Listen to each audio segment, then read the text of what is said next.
আপকি আদালতে film star Sonu সুদের ওপর অভিযোগ হলো যে ইনি নিজের পরিবর্তিত ইমেজের সুবিধা নিয়েছেন। সোনু, আমি শুনেছিলাম আপনার ইমেজ নিয়ে আপনি খুবই চিন্তায় থাকতেন।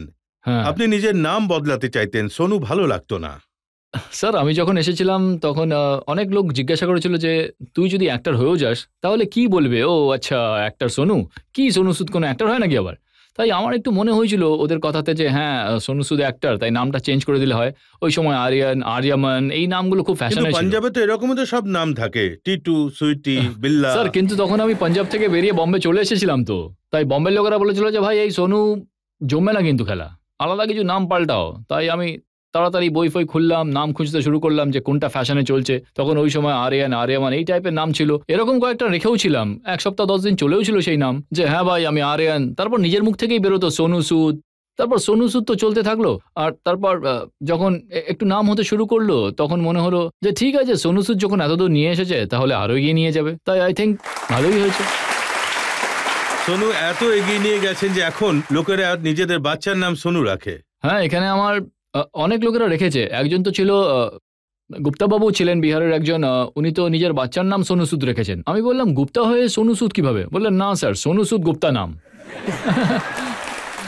তাই এখনো দেখা করে এসে আর ভালো লাগে। আই মিন এখন মনে হয় যে মা বাবা ভেবেচিন্তেই নামটা রেখেছিল হয়তো।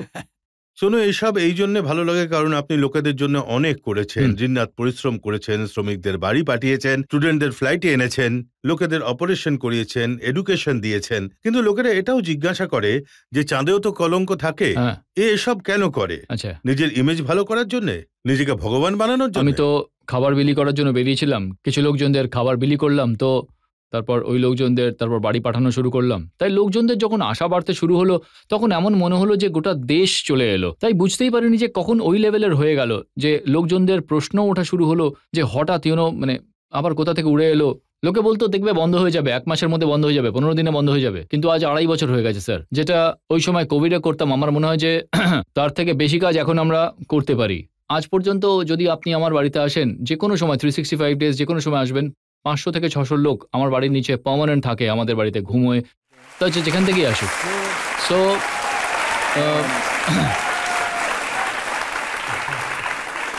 সো আমি স্যার এটা বুঝেছি যে এটা এত বছরে এটা বুঝেছি যে আশা আর প্রচেষ্টা এই দুটো পৃথিবীর সব থেকে বড় শব্দ। যদি আপনার ওপর কেউ যদি আশা না করে তাহলে আমার মনে হয় আপনার জীবনটা সম্পূর্ণ নয়। যদি আপনি কারোর জন্য চেষ্টা না করতে পারেন তাহলে আমার মনে হয় আপনার ফেমাস হওয়ার কোনো অধিকারই নেই। তাই আমি ওই আশা পূরণের জন্য চেষ্টা অবশ্যই করি, অনেকবার ফেলও করি। এমন নয় যে আমি প্রত্যেকের জীবন পাল্টে দিতে পারবো, হ্যাঁ, কিন্তু ম্যাক্সিমাম লোকজনদের ক্ষেত্রে অবশ্যই চেষ্টা করি। একটু আধটু লাভও হয়েছে। হ্যাঁ, আমি শুনেছিলাম আগে ব্র্যান্ডসরা রিজেক্ট করে দিত, আর এখন সেই ব্র্যান্ডরাই আপনার সামনে পেছনে ঘুরে বেড়ায়। ভালোই তো হয়েছে স্যার, আমি ব্র্যান্ডসকেও কাজে লাগিয়ে দিয়েছি স্যার। আমার কাছে যত ব্র্যান্ড এসেছে, মোবাইল ফোনের ব্র্যান্ড যখন আসে তখন আমি ওদের দিয়ে 5,500-6 হাজার ফোন বিলি করিয়েছি। যখন স্টিল ব্র্যান্ড আসে তখন ওদের দিয়ে গরিব মানুষদের ই রিক্সা বিলি করিয়েছি। যখন কম্পিউটারের ব্র্যান্ড আসে, যেটা বর্তমানেও আমি করছি, ওটা তখন সাইন করেছিলাম, বর্তমানেও আবার রিপিট এই জন্যই হয়, কারণ ম্যাক্সিমাম ব্র্যান্ডে যেটা করি আমি বিলি করি ওদেরকে দিয়ে। আর আজও আমার মনে হয় না যে দেশে এরকম কোনো জায়গা আছে বা নেই যেখানে আমরা করি না। তো আমার মনে হয় যে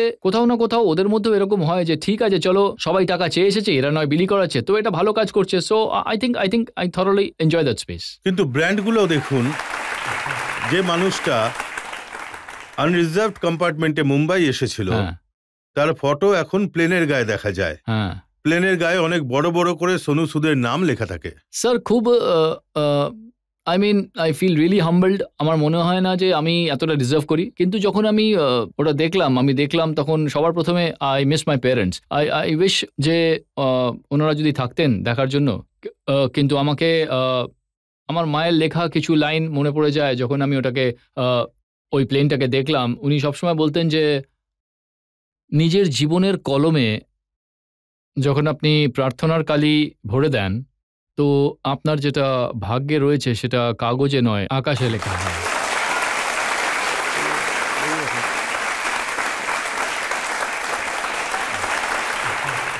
কিন্তু যখন আপনি শুরু করেছিলেন তখন আপনি কমিকে নাগরাজ হয়েছিলেন। হ্যাঁ, ওটার কিছু ফটো আমার কাছে আছে, আমি সবাইকে দেখাতে চাই। नागराज, जुर्म का दुश्मन, जिसके आगे है बेअसर आग का तूफान, आंखों में सम्मोहन, हाथों से निकले जहरीले नाग। नागराज अपराधियों का मिटा दे नामो निशान। राज कॉमिक्स में नागराज का नया कॉमिक। এটা কেমন রোল ছিল যেখানে চোখ থেকে আগুন বেরোতো? স্যার আমি না এটা যখন আমি দিল্লিতে স্ট্রাগল শুরু করেছিলাম তখন এটা আমি পেয়েছিলাম যে এটা অ্যাড ফ্যাড, তাই আমার কাছে এটা খুব বড় ব্যাপার ছিল যে আমি দিল্লিতে এখানেই শ্যুট করতে গিয়েছিলাম আমরা, আর ওই অ্যাডটা রিলিজ হয়েছিল। আর তারপর যখন রেজাল্ট সামনে এলো তখন দেখলাম আর কিছু কমিক বুকেও বেরিয়েছিল। তখন আমি লাজপাত নগরে ঘুরে বেড়াচ্ছিলাম, তখন কমিক্সে যে কমিক্স বিক্রেতা ওই সময় রাস্তায় বসে আরে নাগরাজ এসেছে, নাগরাজ এসেছে। তখন আমি আমার বোনের সঙ্গে যাচ্ছিলাম, বললাম তুই আমাকে চিনতে পারলি কি করে? বললো স্যার আপনার ছবি কমিকে বেরিয়েছে। ও আমাকে তাড়াতাড়ি দেখালো। তখন আমার বোন খুব এক্সাইটেড হয়ে বললো চল কিনে নি কমিকটা। আমি বললাম ফাট, কিনতে হবে না কমিক্স। তাই আমি কিনিও নি কমিক্স। কিন্তু স্যার দেখুন আপনি আবার খুঁজে বের করেছেন। দেখুন কোথায় নাগরাজ হ্যাঁ, আর কোথায় সোনু সুদ, আজকের দিনে যার নামে লোকেরা ফুড স্টল তৈরি করে। কত ছবি আমি দেখেছি, কোথাও লেডিস কর্নার তৈরি করে দিয়েছে সোনু সুদের নামে, কেউ দোকানের নাম সোনু সুদের নামে রেখে দিয়েছে। স্যার আমি ওটাই বলছিলাম, আশীর্বাদ আছে যেটা করে তোলে। আর অনেক লোকেরই বিজনেস রয়েছে যেখানে আজও আমি যাই, কেউ কোথাও ফাস্টফুড কর্নার খুলেছে। আমি এই লাস্ট উইকেই জয়পুর গিয়েছিলাম, তখন আমার মনে আছে কোভিডে কেউ খুলেছিল সোনু সুদ ফাস্টফুড কর্নার নামে। আর উনি বলেছিলেন যে স্যার আমি জয়পুরে খুলেছি, আর যখন আমি আপনার নাম দিয়েছি তখন আমার দোকান দারুণ চলছিল। তখন আমি বললাম মাখন খুব বেশি করে লাগাবে, কিন্তু আমি যখন আসবো খাওয়ার জন্য তখন রেডি রেখো। তাই আমি লাস্ট উইক জয়পুরে যখন কাজের জন্য গিয়েছিলাম, আমি কিন্তু ওই দোকানে গিয়েছিলাম ওর খাওয়ার জন্য, আর আমি বললাম মাখন রেডি রাখো, এখনই খাবো। সো আই ফিল যে আমার একটা সম্পর্ক আছে ওই লোকজনদের সঙ্গে, আমি ভালো করে চিনিও না, বাট কোথাও না কোথাও একটা কানেকশন তো আছে। কিন্তু যেখানেই যান ওখানকার হ্যাঁ। ভিডিও বানান আর পোস্টও করেন। আমার মনে হয় যখন কাল আমি থাকবো না, মানে আমাদের বাচ্চারা যা কিছু দেখবে তখন ওদের যেন মনে হয় যে ওই যুক্ত হওয়াটাই বড়, ওই মেসেজটা পৌঁছানো জরুরি। যে যেসব লোকেরা হয়তো সব সময় চিন্তা করে আপনি ওর কাছে আসবেন আর আপনি না গেলে আমার মনে হয় ওই সম্পর্কটা কখনো তৈরি হবে না। তাই I think it's a very important message যে সাধারণ মানুষদের নিজের সঙ্গে নিয়ে চলাটা খুব ইম্পর্টেন্ট। সাধারণ মানুষ সাউথে আপনার নামে মন্দির তৈরি করেছে, আপনাকে ভগবান বানিয়ে দিয়েছে, এটা একটু বাড়াবাড়ি হয়ে গেল? হ্যাঁ অবশ্যই বাড়াবাড়ি। আমি ওদের বলেও ছিলাম, কেউ যখন আমাকে বলেছিল আমি বলেছিলাম স্কুল বানাও, হাসপাতাল বানাও, আমার নামে এটা কেন বানিয়েছো? আমি 2-3টে বাদ দিয়ে বানিয়েওছি, একটা বেঙ্গলেও বানাচ্ছি। তো উনিও একটা স্কুল বানিয়েছেন ওখানে। সো আমার মনে হয় আমি ডেফিনেটলি এতটা তো ডিজার্ভ করি না যেটা আমি পাচ্ছি, বাট যেসব মানুষদের ইমোশন ছিল যেটা আমাকে একটা রেসপন্সিবিলিটি দেয় আমার কাঁধে, যে আশাটা আছে ওটা কখনো ভাঙতে দেবো না আমি স্যার। সোনু ভালো কাজ তো অনেকেই করে।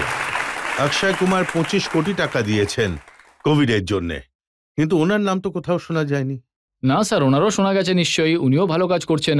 আমার মনে হয় যে সবাই নিজের লেভেলে ভালোই কাজ করছে, বাট আমি এটাই বলছি যে পার্সোনালি কাঁধে হাত রাখাটা খুবই বেশি জরুরি স্যার। কারণ আমি যখন এখানে থাকি না, ট্রাভেল করি, তখন অনেক সময় আমার নিচে যে দুধওয়ালা থাকে সেও লোকজনদের অ্যাটেন্ড করে, আমার ড্রাইভারও লোকজনদের অ্যাটেন্ড করে। সো আমার মনে হয় যে পার্সোনালি যত আপনি যুক্ত থাকবেন ততই ভালো, বাট কাজ সবাই করছে। I think they are doing their best. Amitabh বচ্চনও অনেক কিছু করেছেন, হ্যাঁ। ওটার কিছু ডিটেল আমার কাছে আছে। হ্যাঁ। 15 কোটি টাকা খরচ করেছেন, 4 লক্ষ শ্রমিককে 1 মাস অবধি খাবার খাইয়েছেন, ইউপি বিহারের জন্য 30টা বাস বুক করেছেন। বচ্চন সাহেব 2800 মাইগ্রেন্টসকে ট্রেনে ট্রাভেল করার ব্যবস্থা করেছেন, ইন্ডিগো এয়ারলাইন্সের 3টে চার্টার ফ্লাইটের খরচ দিয়েছেন, অক্সিজেনের জন্য 250 বেডের সেন্টার সেট আপ করেছেন, হসপিটালে ভেন্টিলেটারের ব্যবস্থা করেছেন, কোভিডে অনাথ হয়ে যাওয়া বাচ্চাদের উনি অ্যাডপ্ট করেছেন। কিন্তু বচ্চন সাহেবকে তো কেউ মনে করে না, সোনু সুদকেই সবাই মনে রেখেছে। না স্যার, মানে